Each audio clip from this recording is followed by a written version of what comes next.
সুস্থতা মানে শুধু রোগমুক্ত থাকা নয়, বরং শারীরিক, মানসিক এবং আত্মিক প্রশান্তির একটি ভারসাম্যপূর্ণ অবস্থা। সোহানা ওয়েলনেস আপনাকে সেই ভারসাম্য খুঁজে পেতে সাহায্য করবে।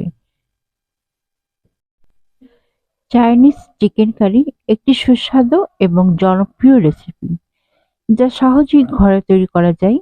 এটি বিশেষ করে মজাদার হয় কারণ এতে থাকে নরম চিকেন পিস, মসৃণ গ্রেভি এবং চাইনিজ ফ্লেভারের মিশ্রণ।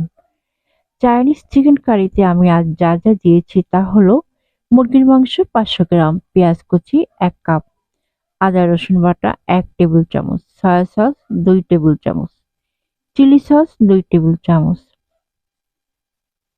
টমেটো সস 1 টেবিল চামচ, কর্নফ্লাওয়ার 2 টেবিল চামচ, পানি দিয়ে গোলানো, লবণ স্বাদমতো, চিনি 1 চা চামচ, গোলমরিচের গুঁড়া 1 চা চামচ, তেল 2 টেবিল চামচ।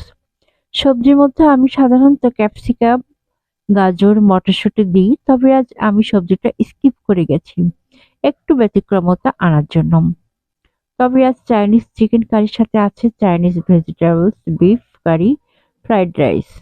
প্রস্তুত করেছি যেভাবে: প্রথমে মুরগির মাংস ছোট ছোট টুকরো করে কেটে নিয়েছি, তারপর সয়া সস, চিলি সস, গোলমরিচের গুঁড়া এবং একটু লবণ দিয়ে ম্যারিনেট করে 20 মিনিট রেখে দিয়েছি।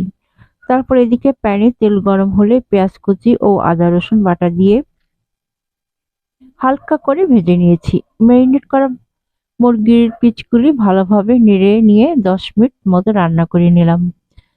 এখন কর্নফ্লাওয়ার মিশ্রিত পানি দিয়ে গ্রেভি ঘন করে নিলাম। টমেটো সস ও চিনি যোগ করে ভালোভাবে মিশিয়ে আরো 2-3 মিনিট রান্না করে নিলাম।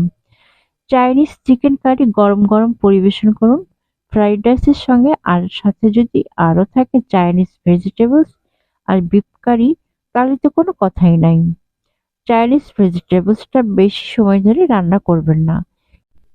পুষ্টিকর ও মজাদার রেসিপি দিয়ে আপনার খাবার টেবিলকে করে তুলুন আরো রঙিন। সোহানা অলওয়েজ সুস্থ এবং সুখী জীবনের জন্য আপনার সঙ্গী।